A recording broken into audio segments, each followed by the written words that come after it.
Hi, Franco.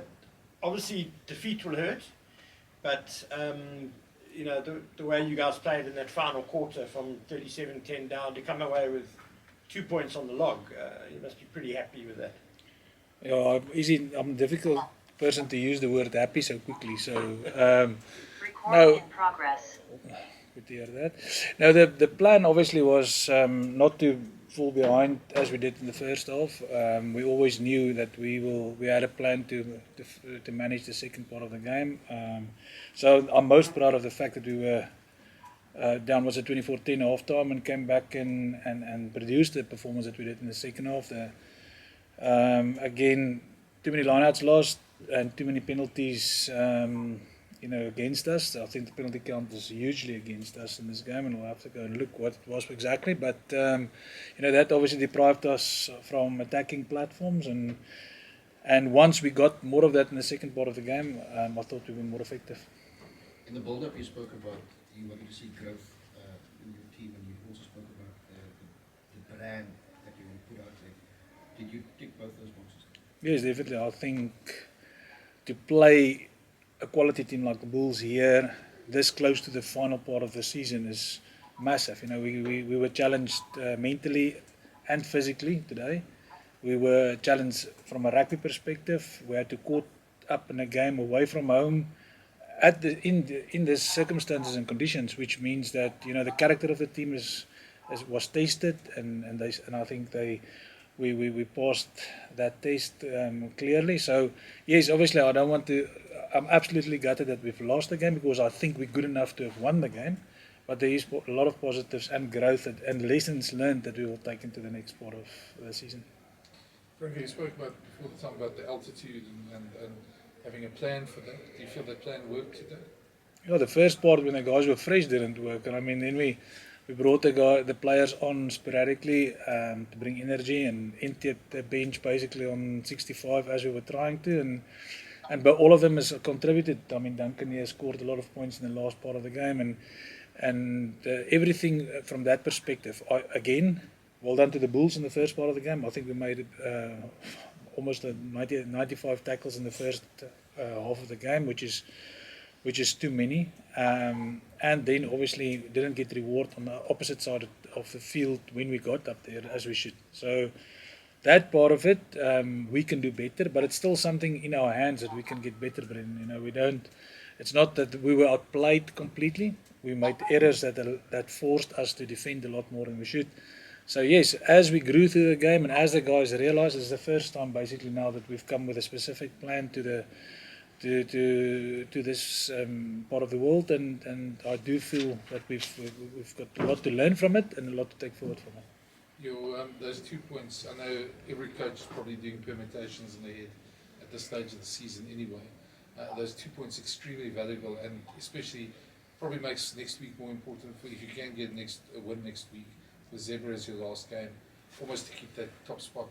Yeah, and look, we're aiming to win the top spot, or to keep the top spot, just for the fact that I think it will give us mentally a best approach to the last part of it. But that doesn't mean that we will win anything, So it's important, but we're not going to go off script just to get that right. We need to prepare in this period. We've worked the whole season to put us in a position now to have a different approach in the last part in preparation for the final part of it. So the wins are very important, and we would love to win, but we've got a couple of other objectives, and I would like to achieve them as well. Quickly move to questions on the Zoom. There's somebody with their hands up. I can't quite see who it is, but if whoever that is can answer that first. Franco, sorry, go on. Franco, you still have to stay in South Africa for the Lions clash, then at home against Zebra. The Bulls are creeping behind you, and they still have a game in hand, in third, 16 points behind. Do you feel you can maintain that number one spot, and if everything goes your way, eventually host a final? Yeah, look, that's the aim, and that is what we're going to try and achieve. So, not too worried about what other teams must achieve. We are absolutely focused at what we can do, and again, we want to win, but we want also to be preparing our product for the final part of the game, of the season. Yep, Graham. Hi Franco, you changed the whole front row after 30 minutes. It was quite a radical move. Can you tell us the thinking behind that? Please? There's not a rule that says you must play your bench second. So we just played the bench first, and that was from the start. I think everybody that looked at the team would have realised, that was was part of our strategy. So both those boys are coming back, or the whole front row are coming back from injuries, and I always knew that the second part of the game was going to be important. So the strategy was to get these boys out there, play their hearts out for that period, as if they were coming off the bench. So, and I thought they did it well, and it allowed our second group 10 minutes on the field, a break at half time, and then to go full out for the 60 minutes, which they probably would have played from the start anyway. So that was always the plan, was it to change at half an hour? Yes. And I mean, you must be very pleased with the fitness your team showed in that second half. I mean, that final quarter, and given the heat and the conditions. Yeah, I agreed on that. Therefore, I have to remind them we don't have to have only second half performances. I think we can be more accurate in the first part of the game, and we've now shown 4 or 5 important games. We've showed some good second half fight back, and we clawed our ways back. So there is good character, and we are well, we're fit enough to do that. But I think we must be more accurate from the start. Guys, just quickly before we carry on with the Zoom, I've missed somebody in the room, so if you let's go. Coach, now how crucial does it become to win that game against the Lions next week? What are some of the things that you'd like to refresh from your squad, or are you happy with what you've seen? You just want to see more definitely strong? So every game from the first week was important. That hasn't changed. This game is just as important as we wanted to win our home games, as we wanted to win had to learn to win on the road. So no more importance to what's going to happen next week. Definitely from my perspective. We are playing to get better at what we do. I think we must be more accurate in the first part of the game.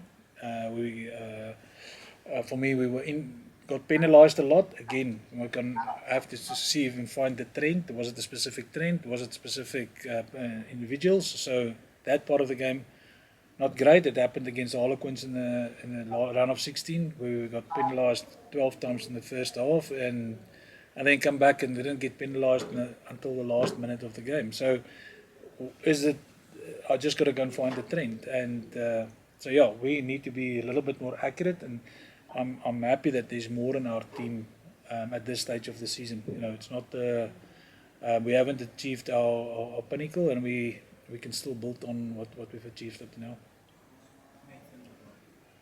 Nathan, if you're on the Zoom there.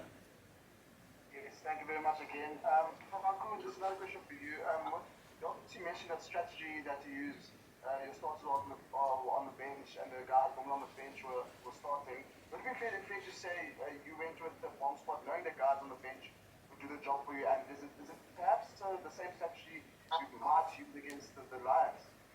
And I will have to wait the next week and see exactly how the boys come through this weekend, how they recover, and like I said, every game's got its own challenges, and we will sit down and strategize again around that. Obviously, there's a bit of a plan, but we'll put the strategy in place later in the week.